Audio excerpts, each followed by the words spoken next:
there! In this video, we'll be looking on how to paint grizzly, bloodied, flayed flesh for all your nefarious needs.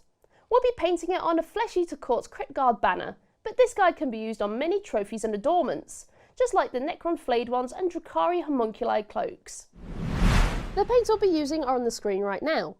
We also have a list of the additional equipment we've used, but you can use whatever brushes you feel most comfortable with, and you can change the mediums with water instead.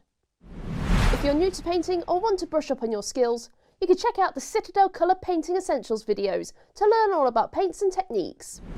For our grotesque flayed flesh, we'll be undercoating our model in grey cere, as this will give us the undead and slightly rotting undertone we're after. So let's get painting. So we'll be starting with a base coat of Cadian flesh tone over our banner. Even with this colour being a layer paint, we still need to thin down our paint and apply it in multiple thin coats. Roughly 2 to 3 coats will fully cover smoothly over the undercoat. This acts as a great base for the other colours we'll be adding on top for our grizzly pennant.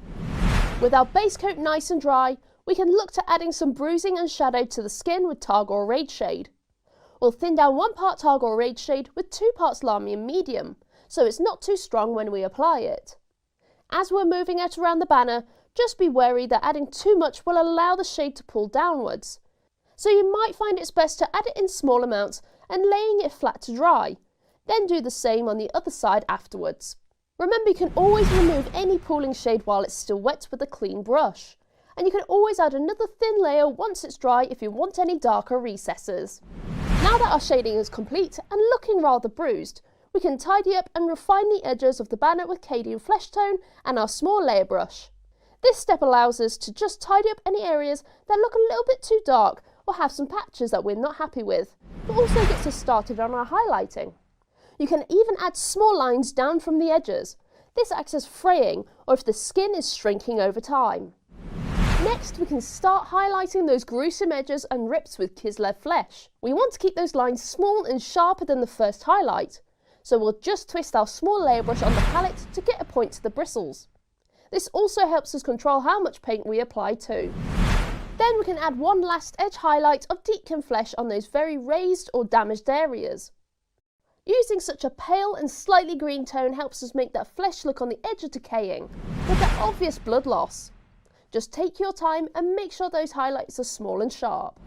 With that poor soul's epidermis now finished, we can look to adding some quick blood to it, just to give it a bit of character. If you want to add some dried blood patches and streaks, we'll be using Flesh Tearer's Red. We can either use a small base or layer brush with this, depending on how messy you want to be. You can dot on the contrast in small amounts, or to create pools or splats. You can drag the brush lightly with very little paint on the bristles to get a bloody smear or streak downwards. You can also cross-hatch in the inside area of the banner quite heavily with very little paint. This can create a bruised but bloody side, where it was attached to someone. Oh, that looks painful. And if you want some wet, fresher blood, we can use blood for the blood god. We can either use it instead of our dry blood or add it on top for a bit more texture and colour. Here we'll be popping it on top of some of the other areas. Remember that less is more when it comes to this type of detail, even though Khorne would disagree. And with that last drop of blood, our flayed flesh banner is looking creepy, disgusting and perfect for any delusional creature. We can also apply these steps to the Crypt Guard's drum too, especially if focusing on those rhythmatic blood splats would cause such a mess. And remember, you can make your twisted miniatures in your collection look even more sinister with these paints and techniques. For more tutorials, tips and tricks, check out the videos on the Warhammer YouTube channel, or head to your local Warhammer store, where our amazing staff would be happy to help. Well, we hope you enjoyed this video, and we'll see you next time. Bye bye!